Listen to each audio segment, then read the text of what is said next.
Toby is a tram engine. He has cow catchers and side plates and doesn't look like a steam engine at all.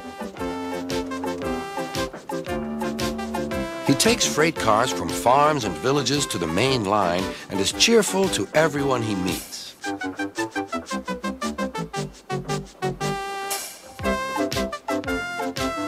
He has a coach called Henrietta who has seen better days. "It's not fair at all," she grumbles, remembering that she used to be full and 9 cars would rattle behind her.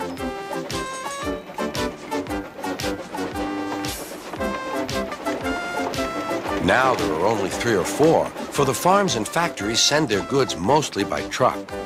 Toby is always careful. The cars, buses, and trucks often have accidents. Toby hasn't had an accident for years, but the buses are crowded and Henrietta is empty.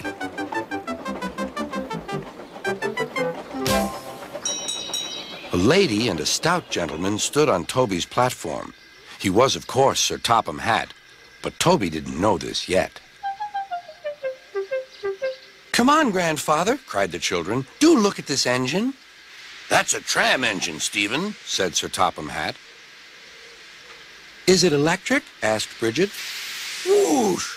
hissed Toby. "Shh," said her brother. "You've offended him." "But trams are electric, aren't they?" "They are mostly, but this is a steam tram." "May we go in it, grandfather, please?" "Stop," said Sir Topham Hatt to the conductor. They all scrambled into Henrietta. "Hip, hip, hooray!" chanted Henrietta. But Toby didn't sing. "Electric indeed, electric indeed," he snorted. He was proud of being a steam train. "What is your name?" asked Sir Topham Hatt. "Toby, sir." "Thank you, Toby, for a very nice ride." "Thank you, sir," said Toby. He felt better now. This gentleman, he thought, is a gentleman who knows how to speak to engines. The children came every day for 2 weeks. Sometimes they rode with the conductor, sometimes in empty cars. On the last day of all, the driver invited them into his cab. All were sorry when they had to go away. And Sir Topham Hatt and his family thanked everyone. "Come again soon," replied Toby. We will," called the children. And they waved till Toby was out of sight. The months passed. Toby had few cars and fewer passengers. "Our last day, Toby," said his driver one morning. "The manager says we must close tomorrow." That day, everyone wanted the chance of a last ride. The passengers joked and sang, but Toby and his driver wished they wouldn't.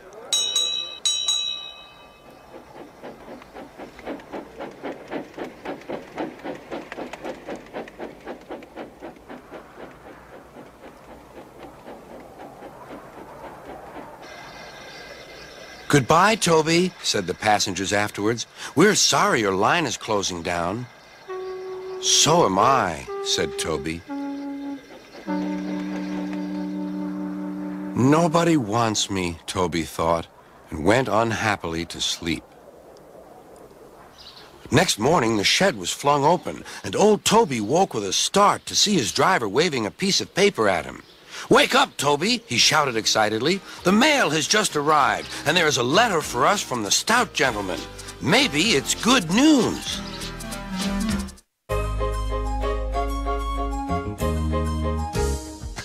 He's a really useful engine, you know.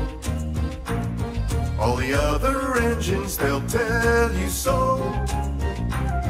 He hops and puffs and whistles, rushing to and fro.